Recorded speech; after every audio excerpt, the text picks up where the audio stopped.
Hello everyone and welcome back to Build for Every Block. Today we're doing Azalea. Now I know this block technically doesn't have any solid blocks in its palette. However, just because Mojang didn't add an Azalea block palette doesn't mean I should skip it, because I think this block has some potential.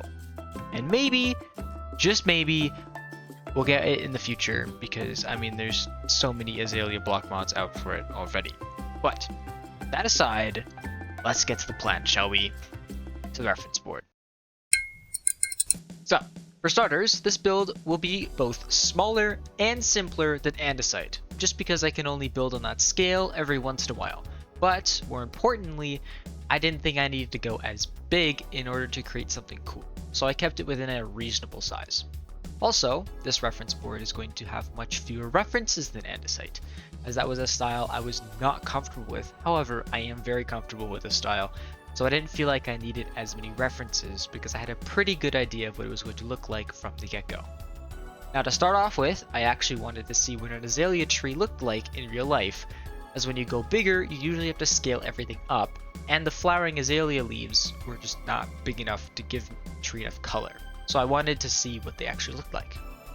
In the process of looking up azalea trees, I found out that azaleas are in fact not trees, but actually considered shrubs. Now this fact is kind of unfortunate, as I will be making an azalea tree, so what I'm making is technically wrong, but whatever, it looks good and that's all that matters at the end of the day. The thing I really wanted to focus on when looking at these shrubs was the flowers on this bonsai, and I thought that they were just beautiful, because I thought that this bonsai had a pretty similar to look I was going for. Felt that I could follow it. Now that the look of the tree is for the most part complete, I just need a general look to achieve. I had an idea going into this, so when looking for a complementary picture, I was mostly looking for something that was similar to what I had in mind, not searching for inspiration, but instead a refined target. And thus I ended up with this. A very nice mushroom house built into the side of a tree. While I'm not using mushrooms, the overall look was pretty similar to what I wanted, something in the realm of a hobbit house, but instead of a hill, it was a tree. Now the actual tree itself was going to be quite stubby, and I definitely knew that was the shape I was going for. However, I needed some guidance on how to make a short and stout cylinder look like a tree. So I turned to this image of a standalone tree. Now I try not to use other people's works when making my builds, as I feel like I end up making them a little too similar to theirs, but since this tree was different enough that that wouldn't be possible, I decided it wasn't going to be a problem and I used it as a sort of template. And then finally, the final piece of the puzzle was the interior, and this was an inspiration piece rather than an actual reference, as my interior is quite different than what is depicted in the picture, but I still think it turned out great. With all those references now pieced together, I made a very rudimentary plan for this build for a very different reason to andesite. Andesite had a simple plan because I didn't know how to make a Gothic cathedral. This plan will be simple because I believe that I can be flexible with the plan and just kind of wing it and go with the flow, more than follow a concrete blueprint. Similar plan, very different reasons for that being the case. And as such, I need to show you guys how I'll be making this Azalea treehouse. So, without further ado, let's build this. So for starters, we need to build the general shape, that being a 3-tiered cylinder, 25, 23, 21 block diameter from bottom to top respectively. Then make 5 branches on top and then another 2 in the middle. When it comes to making trees like these, you shouldn't really focus on the specific shape, but rather focus on the features of the tree and try to blend those together. So for example, I'll make a branch and then I'll add some blocks to lay out the general shape of the branch. Then I'll add some volume, making it thicker at the bottom and thinner at the top.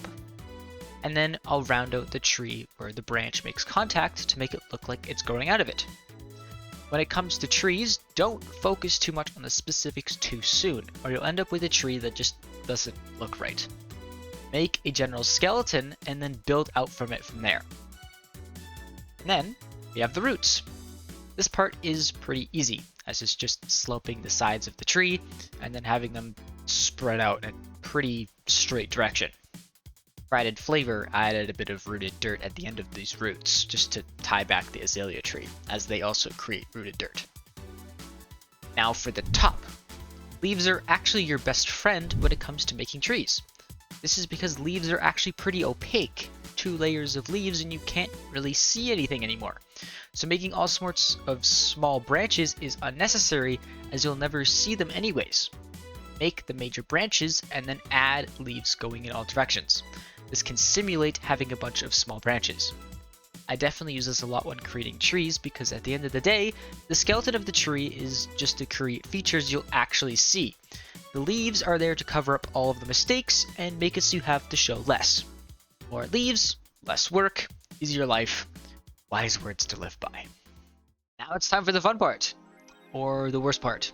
Really depends if you like interiors or not. But for me, it's a love-hate relationship, as interiors are hard, but a good interior really pulls the build together. Always gotta create them. But first and foremost, we need a centerpiece for this thing.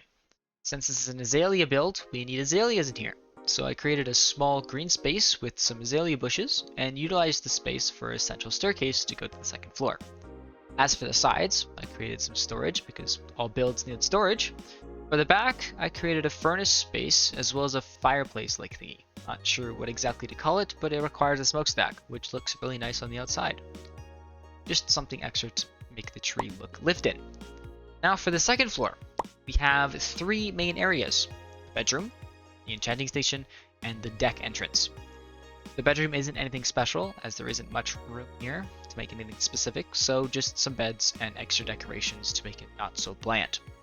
As for the enchanting station, I use it as a way to cover up the chimney and add something practical to the second floor. Now it's time for the deck. There isn't anything special happening here on this thing. However, one thing I want to highlight is the pergola design I put on top of it. Crisscross half slabs, lower half going one way and upper half going perpendicular to the lower half.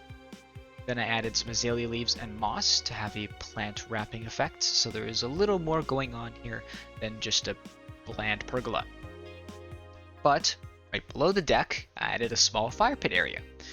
Some log seating and some chair-like objects. Overall, I think this area has a very homey feel to it, and I think it really ties the whole build together, allowing the inside and outside to flow more easily. And that's it! This one is pretty small compared to the others, but I think it really stands on its own. I love this style of build. It really is my comfort place, and being able to return to something that I'm familiar with after making a massive cathedral in a style I've never really done before feels like a breath of fresh air. I think it turned out really well, and I think you guys will love it too. So make sure to leave a like down below if you enjoyed the build. But anyways, that's it for me. See you guys next time.